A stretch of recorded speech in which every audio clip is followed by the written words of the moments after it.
La dernière question, la question numéro 7. Que penses-tu des mosquées en France?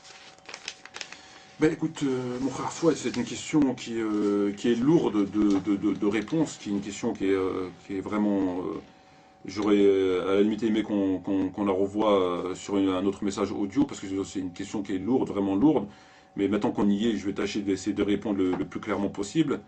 La construction de mosquées sur un territoire musulman, le prophète sallam, il a dit dans le hadith de Bukhari Muslim, n'emportez pas le Coran sur un territoire ennemi.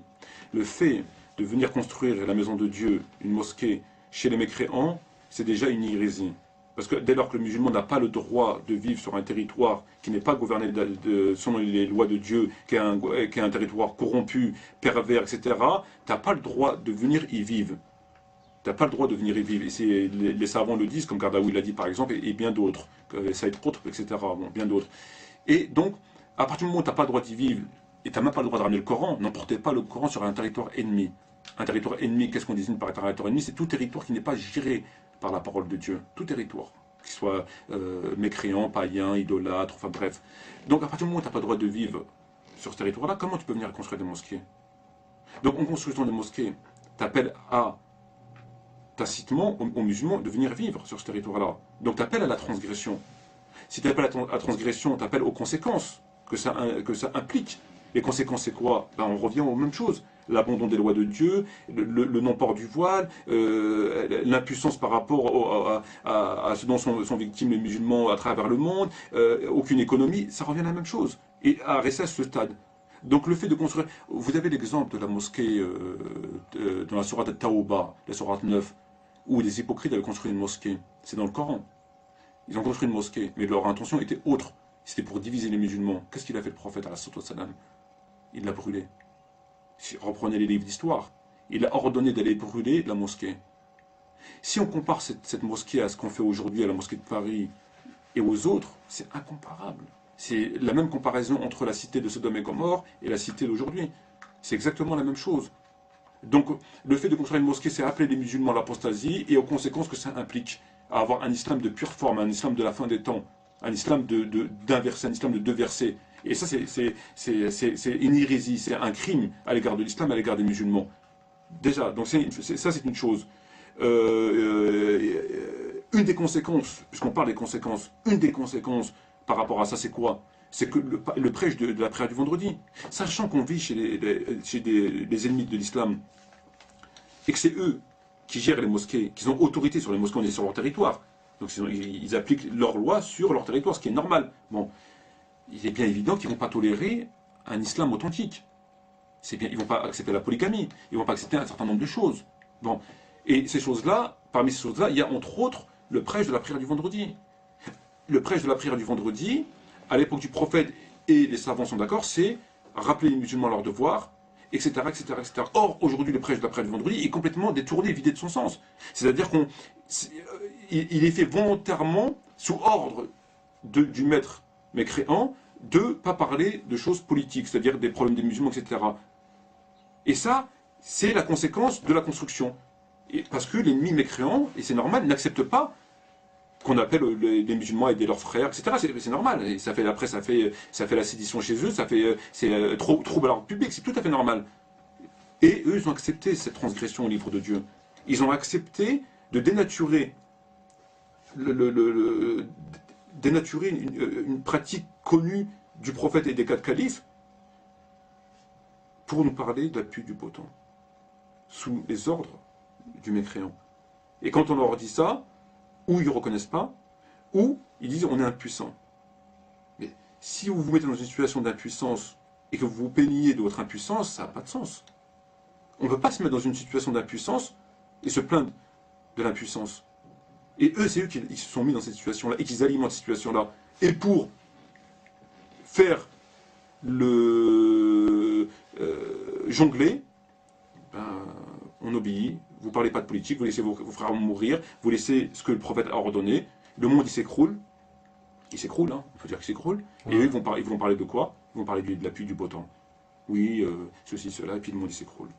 Et ça, c'est très grave, parce qu'on trouve même dans certaines mosquées, notamment la mosquée de Darwa dans le 19e ou la mosquée de Mantes-la-Jolie, à l'entrée même de ces mosquées-là, il est écrit, il est interdit de faire de la politique dans la mosquée.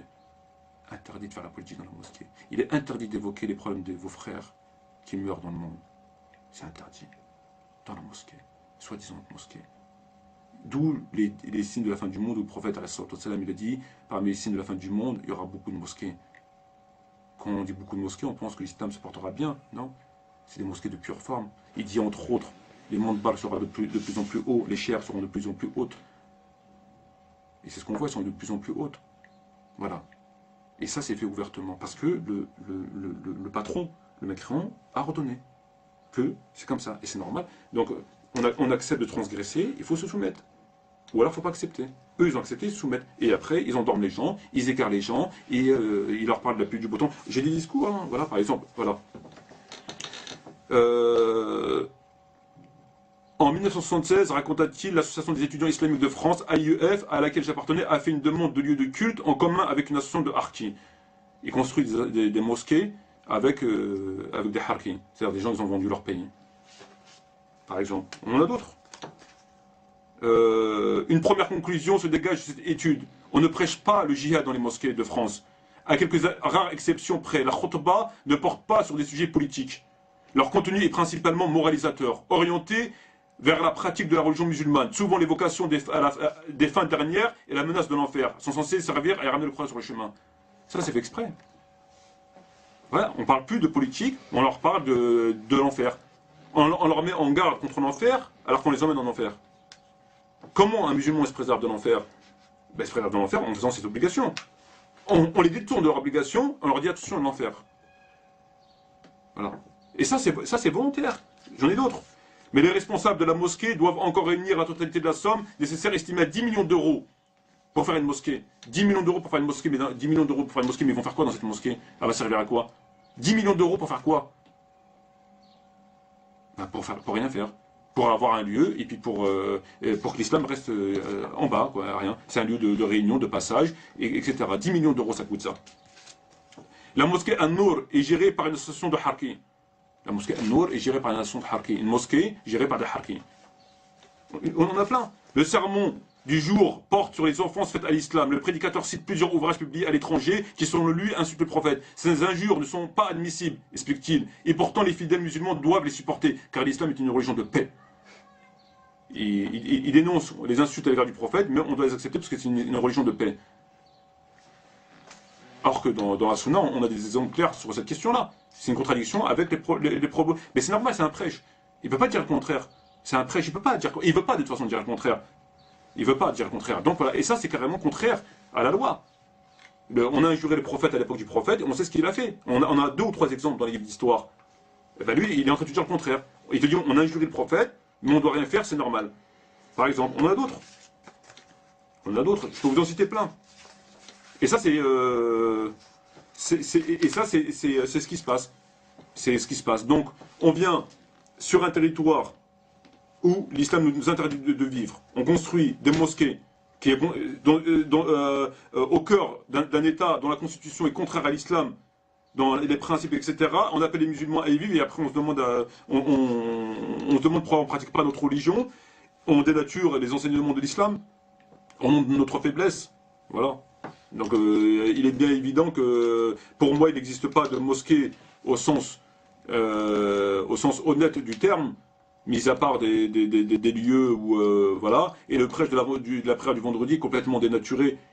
Ça n'a rien à voir avec le prêche, le Jumu'ah à l'époque du prophète, à l'époque d'Omar ibn Khattab, Abu Bakr, Ali et Othman radiallahu anhum, n'a rien à voir avec ce qu'on voit aujourd'hui. Aujourd'hui, vous allez encore, je me répète, mais c'est vraiment. Et puis bon, après, ils pensent avoir fait la prière du Jumu'ah et c'est apocalyptique.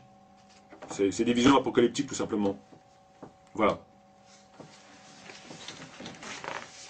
D'accord. Ainsi se termine notre interview. Encore une fois, merci, cher frère Metmati. J'espère que l'on aura l'occasion de t'interroger de nouveau. Sur ces mots, je salue toute la nation de l'islam et te dis Assalamu alaikum wa rahmatullahi wa barakatuh. Alaykoum assalam wa rahmatullahi wa barakatuh.